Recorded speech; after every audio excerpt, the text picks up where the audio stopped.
What's up, Planeswalkers? How you doing? And welcome back to the viewer request 2-week longish thing fiesta guide. And today we have the Gitrog monster, a Golgarian 3-colorless 6/6 frog horror that comes with a decent amount of text. So the first thing, we need to sacrifice a land on our upkeep to keep the Gitrog monster. We may play additional lands on each of our turns, and the real game breaker here is whenever one or more land cards are put into the graveyard from anywhere, draw a card. Now there are a few ways to go with this commander, but I decided to keep things honest today. You see, this card can work as a Golgari landfall commander that comes with good text for your fetch lands, but if you play this card that way, it's mediocre at best. This card truly shines when you use it to combo. Now as far as combos go with this deck, it's not technically shortcuttable under the current rules of the game, and it takes some major understanding to make it work. So that's why I've decided to tell you now that I will be covering the combo at the end of the video so you're not confused later. Now the real question is this deck fun? Yes. If you're the type of player who loves making everyone squirm at the table because they can't trust that you won't win out of the blue on your next turn, then this is the deck for you. I also recommend taking a shower. Of course, this deck is also in our $50 to $100 budget, sitting around $93. Now, if you have a commander you want featured in its own video, leave a comment or join our channel Discord. Starting off our creatures, we have some mana dorks like Elvish Mystic and Llanowar Elves, which of course getting out your commander fast is always important in any deck you play. Putrid Imp is going to be one of our first cards that falls into a category. You see, our combo requires certain pieces, which I'll get into later, but just so you know, this card is important because it's cheap and it lets us discard a card. Aftermath Analysis can draw us cards with its mill trigger in our commander, and we can use its activated ability to bring back all the lands from our graveyard to the battlefield, which we plan on having a lot in our graveyard. Kinkerbloom Witch functions as a cheap creature that can offer us some removal, and unlike a spell, it's easy for us to recur. Destiny Spinner protects us from counter magic, as most of our combo requires creatures. Noose Constrictor is a discard outlet, and with our combo we can make this a creature a lethal threat if no one has blockers, but if you actually understand how the combo works, that's not going to matter. Olivia's Dragoon is another discard outlet. Satyr Wayfinder is important as it can help us find the most important card in our combo, Dakmor Salvage, which we'll get into later. Anyways, what's great about this card is that we get to find a land, hopefully the one land we really want, and then we can put everything else in the graveyard. So naturally, if we have our commander out and we throw extra lands in our graveyard, we're getting extra cards. Skull Prophet is a mana dork that lets us mill cards, which is important as we can dredge back our important combo pieces. Wild Mongrel is another discard outlet, and remember, this repetition in our cards just makes the deck way more consistent. Braid's Arisen Nightmare for mass card draw, and unlike most of our opponents, we don't mind sacking our lands. Eternal Witness to recur important cards. Lone Crafter Fawn is more recursion. This time we can potentially draw a card out of the deal with our commander. Ramunap Excavator is a great way to get lots of value out of the lands we play, as we can sack them and then bring them back, and especially if you're playing a lot of fetch lands, this card gets really good. Reclamation Sage is some removal. I'd save this card for any graveyard hate pieces, as those cards completely hose our deck. Springbloom Druid is ramp that follows our plan of sacking lands for cards. Stinkweed Imp is a engine in our deck, and it's a great blocker that we actively want in our graveyard, as the Dredge 5 trigger can really help us get through our deck. Tireless Provisioner is a great source of ramp or life depending on the situation, and that's part of what makes this card great.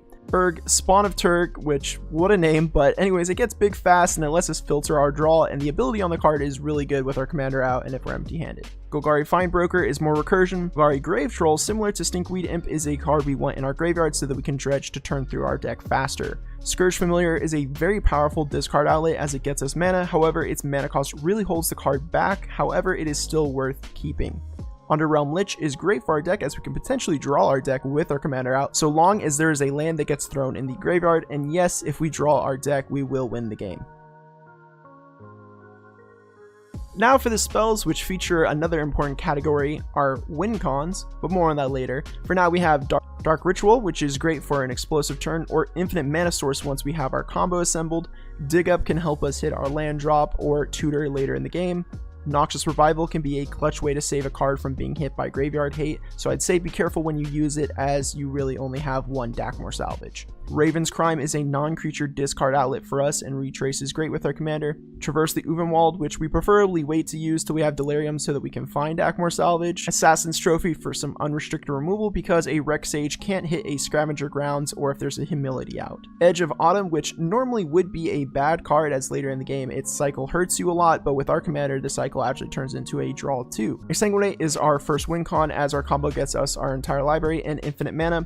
It should be noted though that sometimes this card is great because it keeps you alive earlier in the game, and remember, don't feel bad about using your win cons early because we will be getting them back as so long as they're not exiled. Gaia's Blessing, which is the second most important card in our deck because we're budget, we can't afford the Shuffle Titans, so this is our only shuffle effect in our deck. So with that in mind, if this is in your opening hand, you either need to mulligan it or make sure that you discard it, never play it. Grapple with the Past is an easy way to get cards in our graveyard and get either a land or creature back. Grizzly Salvage is a great way to make sure you get a land to make your land drop for the turn or a discard outlet. Mulch is more card selection that fills our graveyard. Rampant Growth for, well, ramp.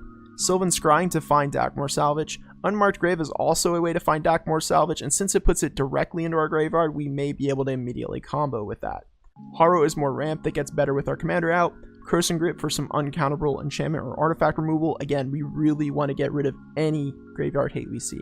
Praetor's Grasp, which is also a win con in our deck, and I'd say it's more of a fun way to win.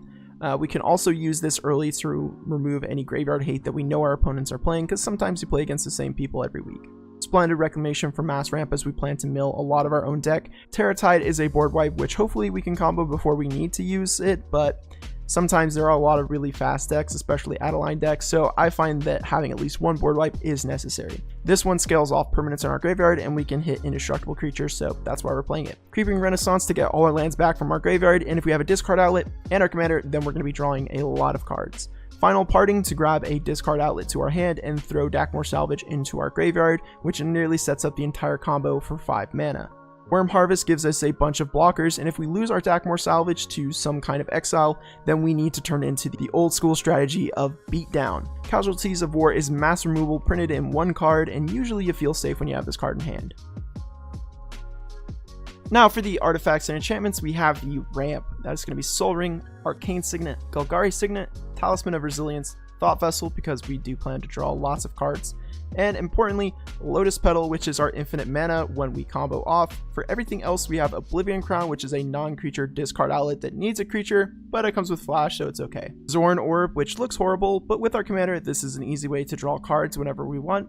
Plus, if you plan on upgrading the deck, this can be used for a combo with Glacial Chasm. A Eula's Influence for yet another discard outlet, and yes, you can make a bear army with this card, but our combo kills the table when it happens, so you don't really need to worry about that.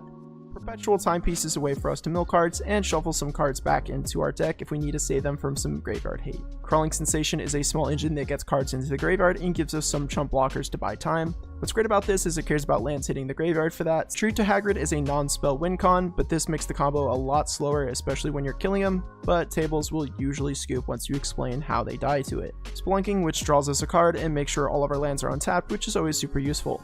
Binding of the Old Gods is just a great card that removes the problem and ramps us for the trouble. For the mana base, if you'd like to stay in the budget, then feel free to copy the mana base found in the deck list in the description of this video. For my land recommendation of the deck, we have Dakmor Salvage, as most of the cards we play in our deck are there because of this card. Again, without this card, there is no combo. Now, for the combo section, I'm going to do something a little different. Normally, I'd give you this specific card and explain how they work together to combo, but today I'll be more broad with my explanation. So first, we need a discard outlet. Here I'm using Putrid Imp. Then we need our commander and Dakmor Salvage in hand. So we start things off by discarding Dakmor Salvage, and when it hits the graveyard, it triggers the Gitrog.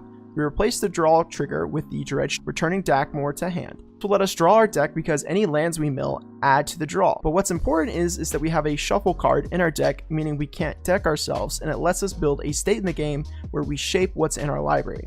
Once this state is achieved, we play a mana maker. In this example, I use Lotus Petal, and loop it out of the graveyard with the shuffle card so that it goes into our library. Then we can use our commander to discard some lands to draw our library again. We keep doing this till we have infinite mana, and then we can exsanguinate the table. We can also use the same loop we used with Lotus Petal on Praetor's Grasp to exile our opponent's libraries. Now, this is the simplest way to explain this combo, but if you'd like to know more, then there are plenty of videos on YouTube that go in way greater detail. That's going to be all for today's video, and I do hope you enjoyed. Let me know how I did, or tell me about your favorite frog in the comments below. Subscribe to see more videos like this, and I'll see you in the next one. Peace.